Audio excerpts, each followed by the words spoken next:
Hi, welcome to my tiny kitchen, a series consisting of this one video because I could not be bothered to make an actual show about this.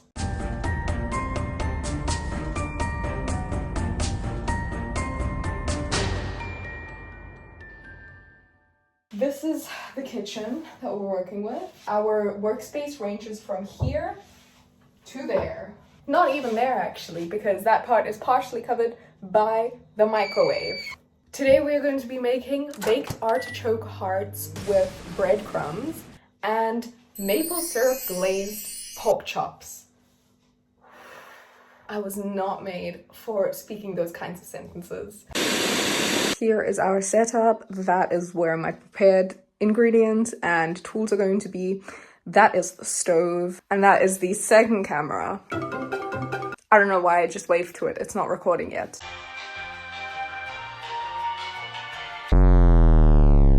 Alrighty, so we're going to be starting with the baked artichokes. For that, I first need to prepare my bread. I did not want to buy breadcrumbs because they would just be sitting around. I would use like, a fifth of the box, and then they would just be sitting around. So instead, I opted to just get myself some bread and make my own breadcrumbs. Toaster. Wonderful, right? Bread. We throw it into the toaster. I have no idea how much bread, I don't know which camera I'm meant to be looking at. I don't know how much bread I need. We'll find out along the way, I guess. In the meantime, let's actually prepare. Alright, so the recipe does call for a lot more artichokes, a lot more just basic ingredients. I've narrowed it down. It calls for four cloves of garlic. Why? Who are we trying to repel? I'm doing half a clove. As you can see, my motion is very professional, as in professionally not knowing what to do. That was such a lame joke. Did you hear me sigh like halfway through it? Because I was like, that's not making it into the clip. I always get very scared that I'm gonna cut my fingernails, specifically my fingernails, not my fingers, because it is such an uncomfortable experience. And what are you meant to do about that? The bread is ready. It's not dry enough yet, so we're gonna throw it in for a bit longer and forget about it, and then it'll be charred. Oh, it's sticking to my fingers. Oh my gosh. Okay, let's not forget about the bread. Oh, it's perfect. The bread is, it's so hot, it's so hot. Okay, the bread is perfect. It's everywhere.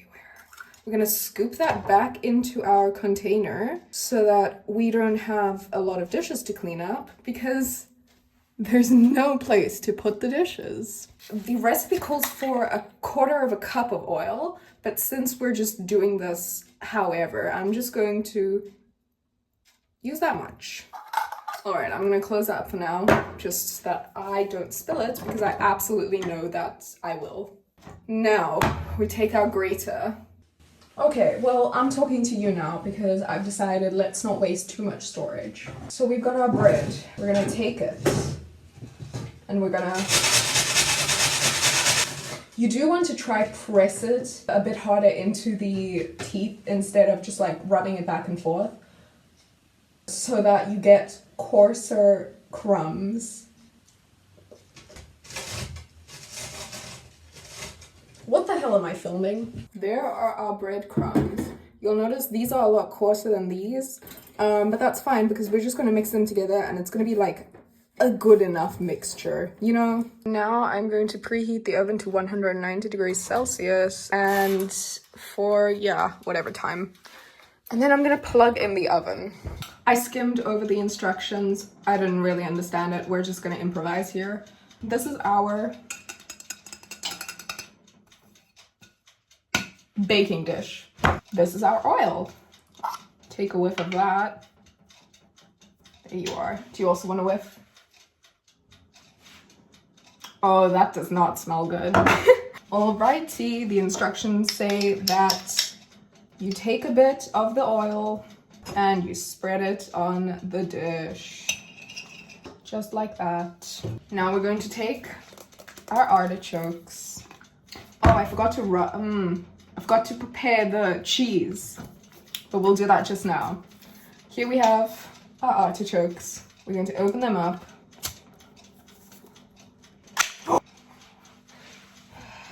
We're gonna drain these. So now we've got our drained can of artichokes, and I'm gonna just throw them in there. Let's position them a bit. No, let's not. There's not enough to make them all stand up. Alrighty, then we're going to drizzle the rest of the garlic oil. Now we take our breadcrumbs. Here they are.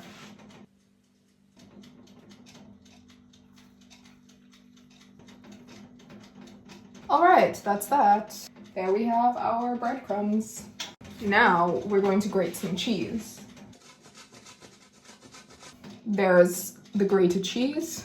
I have some Gouda cheese that is in fact not in the recipe.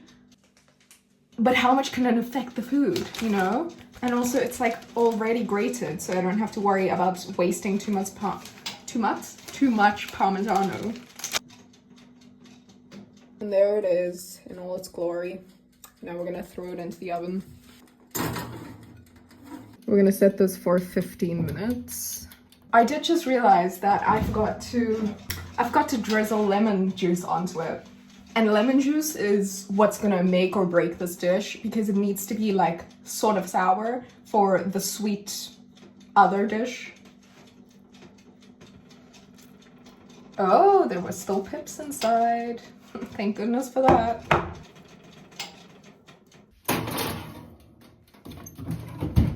Please remind me not to forget the parsley for those stupid artichokes, because I know I'm going to forget it. And then it's just gonna be lying in my fridge and rot. Alrighty, so here's the reason why I wanted to make these, because I am very fascinated by American food. I don't know why I keep like, as if I'm talking to an audience. I can just look at you, right? I've always been fascinated by American food and the sheer amount of sugar that is used to make it. So I was like, you know what's a staple dish? Maple syrup pork chops for some reason. And the reason why I was like, that's a perfect idea is because I have so much maple syrup that I do not use because I don't really eat as much sweet food currently. Here are our pork chops. We're only going to use about half of this just because I am unsure whether this is gonna suit my taste. We're gonna mince another garlic. I'm not sure how much garlic the recipe calls for. I'm just going to do a quarter because that is what I am used to. Since our container for garlic has not yet been cleaned, I present to you smaller container. Oh, it barely fits. Oh, I'm not going to be able to get that out of there if I stuff it in. We're going to take this pork and we're going to clean it a bit. So here we are. The recipe calls for 1/4 cup of maple syrup and like 2 tablespoons of soy sauce and tomato sauce, which I have here. It's gonna be the McDonald's one because I do not own tomato sauce. Some dried garlic, and I think 2 teaspoons of vinegar. However, since I'm making a smaller portion, I'm just gonna have to sort of eye the ingredients, which always turns out great for me and doesn't make the food taste horrible at all. I'm gonna do just under a tablespoon of this shit, maple syrup. I'm gonna add just under a teaspoon of soy sauce. Okay, that's a bit too much. Just under a teaspoon of vinegar. Then we're going to do some ketchup.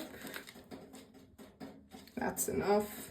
And the ground ginger. And lastly, the chopped up garlic. I'm not going to use all of it. There we have it. I feel like this is too little sauce, but I'm afraid of adding more or making more. So first of all, we're just going to cook the pork cutlets as normal. So apparently normal is to add a bit of olive oil. And then just cook them. Artichokes are ready. Oh, I'm gonna burn myself. I'm actually gonna burn myself. take the thing, lift it up. Oh days. Close.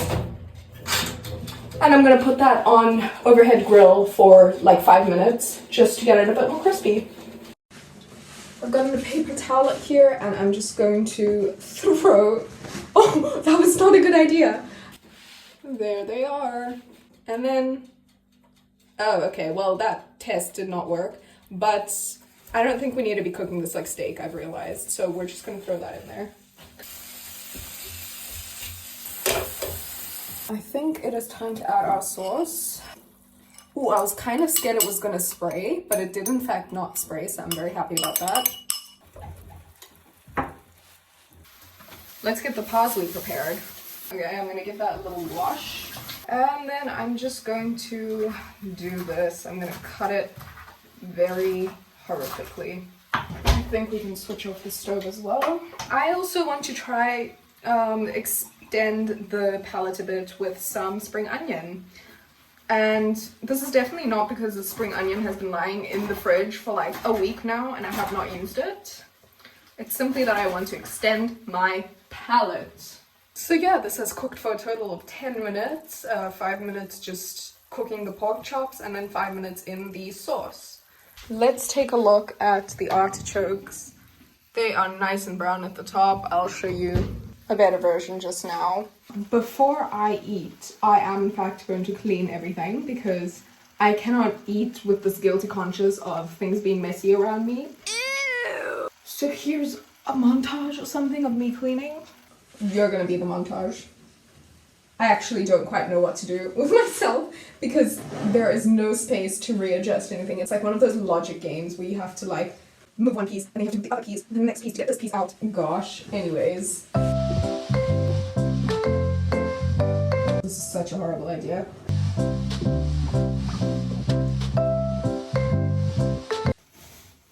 Ew. You look kind of gross. I think you might need a little cleaning too.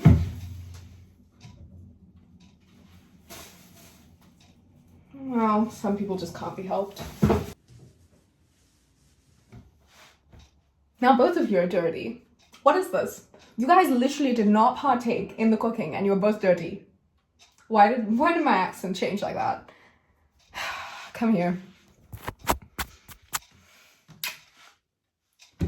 I give up. I give up. The walk of shame. The walk of shame after doing a bit. Alrighty, here's what we've got. Now it is time for food assembly. Okay, I think first of all, I'm gonna grab some artichokes. Oh my, that is a bit too crispy. Good thing I'm not serving up people's food in restaurants. And to garnish that, we're gonna take some of the parsley and throw it on top. Then I'm going to take the meat.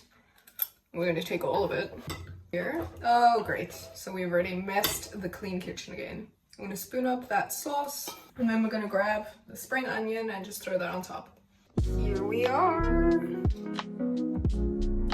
Okay. Here is your food, madame. A nice pork de maple barbecue and some Jericho artichokes paired with agua. Okay, it does look a bit better in this lighting. Here's our food. Let's have a little taste, shall we? I also need a knife, don't I? So I already know that this tastes good. It's a bit tender, but yeah. Here is the artichoke. Okay, the artichoke won't cut. That's a good start. That means it is not fully baked through. But it is warm, so thank goodness for that. Okay, we're gonna take a bit of the crispiness as well. There is our... There it is. Something could have been done better. I'm not sure what it is. It probably just should have baked for longer. But okay. Now I'm going to try pair the two because one of my favorite, what's it called? One of my favorite combinations is sweet and sour. And we do in fact technically have sweet and sour recipes here. So I've just combined the sweet and sour aspect here. It fell on the table anyways. I didn't need the napkins, especially with the crisp. That is really good. That is really good. Now would I make this again? Probably in the distant future, just because I do not like repeating recipes unless they are pasta. But it tastes really good. I would highly recommend this. Maybe be a bit more proficient in the kitchen than me though, if you're gonna cook this. I don't know why I'm being so genuine. Nobody cares. Bye-bye. I'm gonna eat now.